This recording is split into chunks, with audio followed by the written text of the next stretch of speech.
Patagonia Lithium currently trading at 20 cents a share. We listed about 2 months ago, and since then we've had the foot on the accelerator developing the project. So let's go through it and have a look at where we are today. There's the disclaimer slide, and the JORC disclosure is there. We can go to the next slide. The two key things that we have is that we own almost the whole of the Formentera and Ceylon Salar. So it's not broken up like most of the other salars. We've got that, and it's an extension of the Yama Salar, which LSC Lithium and now Plus Petrol are currently drilling as well. So we're in a premium area, which has been proven to the extent that a boron mine, which was run in the Ceylon area, was operating for quite a few years. And as most us lithium geologists know, we have lithium and boron as a chemical partnership. When volcanoes start to leach through hot solutions around about 240 degrees, and it leaches out the spodumene and lipidite into these basins, and the lithium concentrates in the basins. So just a quick chronological order there of what we've done. We raised 8.6 million. We've got about 3.5 million in cash left. It's a very tightly held capital structure. About 46% of the shares are held by the top 20 shareholders at the moment, and we paid 3.8 million, about 2.5 million US for the properties. We're registered under the mining law for an EVA refund. So if we spend $500,000, we get basically 100,000 back for our EVA refund, which is very important. We've got our drilling permits for Ceylon and Formentera in with the government at the moment, and we expect them any day now. The geophysics was completed this morning, believe it or not, on Formentera, a magnetotelluric survey, which went down to about 3,000 metres, and that'll give us a lot of information. We've got a full geological team, 3 geologists, and we've got all the infrastructure secured to operate the projects, and very similar story for Inkawasi. Could you have the next slide, please? So here's a picture of the salar. We've got 1,752 hectares. We've got plenty of space for plants to be put on. And believe it or not, 3 kilometres away, we have a sealed highway to the project. So it's one of the luxuries I've never experienced before. And in Thomas 3, it's 571 hectares. And we finished the MT survey a couple of weeks ago. And once again, unbelievable results from that survey, which I'll talk to a little bit later. It's about 45 kilometres away from Tola Grande, and we're right next door to Gangfeng, who have got a production well and 3 or 4 exploration wells. Have the next slide, please. The team's pretty interesting. We've got myself. I've had 20 years experience, probably one of the most experienced guys in lithium in Argentina. I found the Rincon project, which was ultimately sold to Rio Tinto. I found the Pozuelos project, which Gangfeng bought for just under $1 billion. And I've explored probably 13 of the 26 economic salars in Argentina. So for my sins, I've had a lot of time there working in Argentina. Gino is very, very experienced, a director and CEO. And likewise, Paul Butatis is also very experienced in mining. So we've got a lot of expertise in mining and building public companies. We've got a fantastic team in Argentina. Rosario, you can see her picture there. She does our country manager work, logistics, accounting, support, which is critical in Argentina, and managing all the other issues that we non-mining issues that we come up across. Can I have the next slide, please? So there's our shareholders there, and you can see 46% for the top 5 and 55% for the top 10. And just a quick summary of our initial shareholding, about 5.5 million options and 58.5 million shares on issue. Come to the next slide, please. So here's a location map on the left-hand side there. You'll see the infrastructure. There's a pipeline going past, not very far away, but generally speaking, we've got everything that we need. If you look at the right-hand picture, you can see our 1,700 hectares in the middle there with lake resources, Allchem, Livent, and Petrol Plus, which is a unlisted but one of the largest oil and gas companies in Argentina, just to the north of us. So we've got plenty of good company around us. Go to the next slide, please. So recently, in fact, I think 2 or 3 days ago, we did a surface or a subsurface sampling exercise. We went down 2 meters and sampled over 24 points, and the best grades that we got were unbelievably 1,008 and 1,122 ppm. So we're right up there in the top of the pack. And of course, we've only been listed for 2 months, so we don't have a resource yet. But we're focused on drilling this year, and we'll be able to get a resource together. Both myself as a QP, but or a CP, I should say, but also WSP have been there and visited the projects at Formentera and Ceylon, and also down at Thomas 3, which is on the Incahuasi Salar. So we would expect to be calculating an estimated resource fairly shortly. Go to the next slide, please.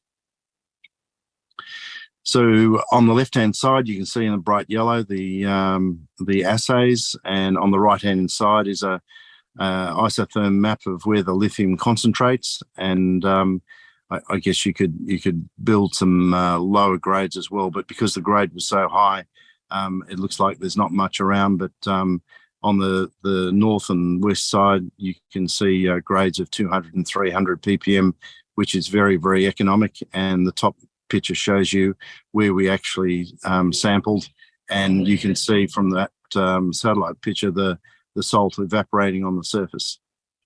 Can you, next slide, please? So the map on the right-hand side is interesting in that green line denotes to the west rainfall less than 50 millimetres. In Ceylon, we have 3 millimetres in January and about 4 millimetres in February, and that's it. So we're in a polar desert, and so what that means is that we have capillary reaction on the surface of the salar, and brines tend to be sucked up through that evaporation, and it's what we call in geological terms a euhedric basin. So it's actually closed, and that's the condition we need for the lithium to concentrate. And those little white boxes are our tenements on that fairly large-scale map. Next slide, please. So you can see there the purple lines where we've basically got the MT survey running, and that was completed this morning.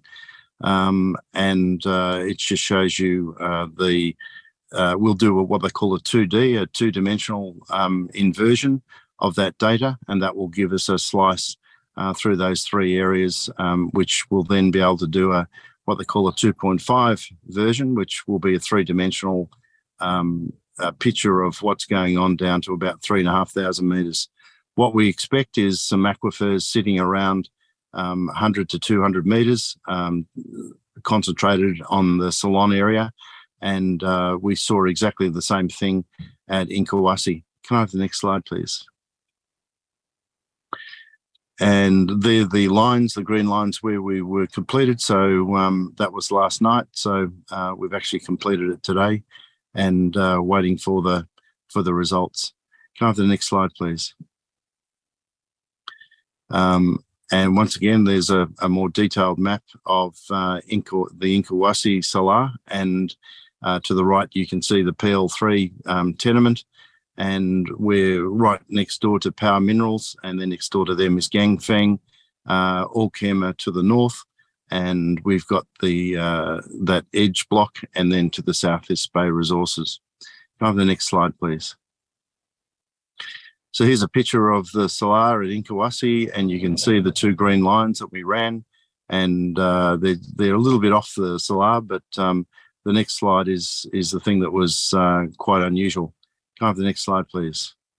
So you can see there with the blue square where we've got a very, very low resistivity. And generally speaking, if you've got a low resistivity and you're next to a salt lake, you've probably got some solutions which are conductive, and they'll have salt, and salt water is about 0.26 ohms per meter, and lithium tends to be, lithium contained brines tend to be about the same value. So we're reasonably optimistic that there could be something there, and we'll put a drill hole down fairly shortly to determine what's actually there. And if we intercept that aquifer that looks around about 200 metres thick, then we'll be able to start our project. Go on the next slide, please. So here's our Gantt chart of what we're doing, and we're right on schedule at the moment for Formentera and Inkawasi. We're in fact a little bit in front in terms of the geophysics for Inkawasi, but Formentera is right on, and we've been able to get the resources that we need, the infrastructure resources in terms of accommodation, meals, road transport, storage, etc., which is a challenge at the best of times in Argentina. So I'm delighted with the progress we've made. Can I have the next slide, please? So here's just some of the names around us, where we are, and I think I mentioned a few of those in our previous slide. Can I have the next slide, please? Here's the lithium price sitting at 41,666. You can see the roller coaster ride, but we think that $35 billion of gigafactories in Korea will fix that up fairly shortly. So we're very optimistic. Can I have the next slide, please? Thank you very much. Tim, I've gone through, and hopefully I've made that in good time. Yeah, you did. You're spot on. Thank you, Philip. And we've got quite a few questions. Our audience loves lithium. Can I just start in getting a breakdown? You've got two significant shareholders, make up about 35%. Can you give us some background on them? Yeah, certainly. Southeast of Minyang came in, and you saw from the deck their holdings, about 35%. They have some technology which actually creates lithium metal as a lithium metal titanate in the cathode from lithium chloride. So they want us to produce lithium chloride. And as you know, we're very close, or as you may be aware, we're very close to the EcoSolve guys, and they produce lithium chloride. They get about 96%, I think, was their last recovery at C29 Metals. So we're pretty excited about moving forward. And in fact, I'll be in China next month to talk to them about supply, and hopefully with the MT results, we'll be able to talk about a possible transaction. And obviously you've had a lot of experience in Argentina with some great success. You've got some big names that you mentioned. What was, in regards to this resource, what was so important for you in terms of picking it up? Why was it so strategic? That's a fantastic question, because it's very important in Argentina, and the thing that really excited me was we could get basically the whole of the salar, so we didn't have other people pumping on the salar. And in Argentina, there's no legislation to say that you have to be a certain distance. You only need to be 50 metres away from the border of next door, so it's potential that you can be pumped dry. The second thing was we're close, less than 10k from the Yama township, which is on the border. There's plenty of accommodation, a very nice restaurant there, so the facilities to work are quite good. Petrol Plus, who spent millions of dollars on exploration and buying projects, are right next door in the next extension of the basin. And when I first looked at it, I looked at two samples at 300 ppm, and I thought, yep, this has got plenty of potential. So from infrastructure, sealed highway to it. It's 275k from Salta, which is the major city in the northern Puna area. It had all the things that we wanted, and I guess Inkawasi was not the same. It was a bit of a punt, but I thought that we weren't spending a lot of money buying that concession, but it's borne out what I thought, that the salar has actually been covered over by alluvials and dendritic material, and the aquifer is still exists underneath the edge of the salar. And you touched, you're waiting on permits. If you can give us some background on the timing of that, and then how long will it take to start drilling and confirm a resource? Okay, we did the UGAMP meeting on the 18th of December, which is a meeting of the 14 government entities. We had very, very strong support from the local community and from the landowner on the area that we're on at Formentera. We're in the Jujuy, Argentina area. So, in fact, Jujuy is an administrative system, whereas Salta is a judicial system. So we went through that process. We had some requisitions. We sent back the answers to those, and we got a tick 2 weeks ago, so that there's no more requisitions. So now we're waiting for the mining secretary to issue the drill permits. We put in our drill permit plan 10 wells at 200 metres, and that was obviously subject to the MT survey, which has just been completed. And as soon as we've got that, we have a driller lined up, ready to go. So as soon as we get that permit, by that time we would all have worked out where the drill hole pattern will be, and we'll be drilling. And a lot of our audience understands where you are, and they also have followed Lake Resources, and in terms of their direct lithium extraction process, DLE. Have you started to have conversations with partners?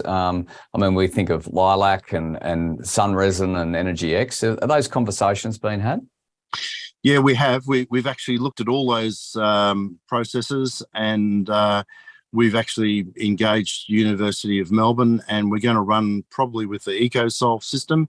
It's the lowest cost of all the DLE processes. It's got the highest recovery, and they are able to collect 98.5% of the solvent, and in fact they're improving that again. So from an environmental point of view, it's very, very good, and it uses virtually no water, 2,400 litres per 1 tonne of lithium chloride. So it kind of hit all our benchmark requirements, and also you have the backup of the University of Melbourne. So if something does go wrong, or we have a particular set of circumstances, we've got 60 PhDs and a world-class group of chemical engineers that can assist EcoSolve to go from A to B to C. That certainly helps. And so will your project have strong ESG credentials? You did touch on not a great deal of water usage. And will that ESG element kind of clear up funding pathways in the future? Yeah, it is. We, like most lithium explorers that are kind of moving fairly quickly, we often get a lot of inquiries about funding, both offers and requests. But we've spent a lot of time thinking about ESG, particularly from the workforce perspective. So we're hiring as many people as we can. We're helping the community. And we've done that in the past as well, even before ESG became popular, in terms of providing, psychiatric and dental services and other services which aren't readily available. We've also have a very, very strict framework from the Jujuy government. So the governmental and environmental part is pretty much controlled, probably more so than Australia. So we're pretty happy with that. The social side, we're doing a lot of work there, engaging, as I said, with the local people and using local hotels, etc. And from a government point of view, you really don't have a choice because it's a administrative system. So everything gets a tick. And Philip, we'll just finish up on kind of your timelines for, say, for the next 6 to 12 months and what you're trying to achieve. Yeah, certainly. Look at Formentera. We want to drill 10 holes, 5 rotary, 5 diamond. We'd like to put a production well in. We want to do a brine release test.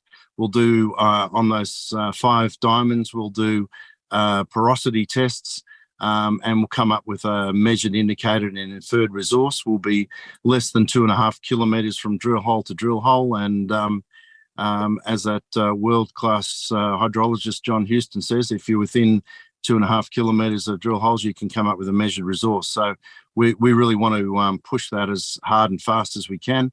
Once we've got our brine release tests done, we'll start talking to our friends at EcoSolve in terms of engineering and what we need to have delivered. We'll find a site.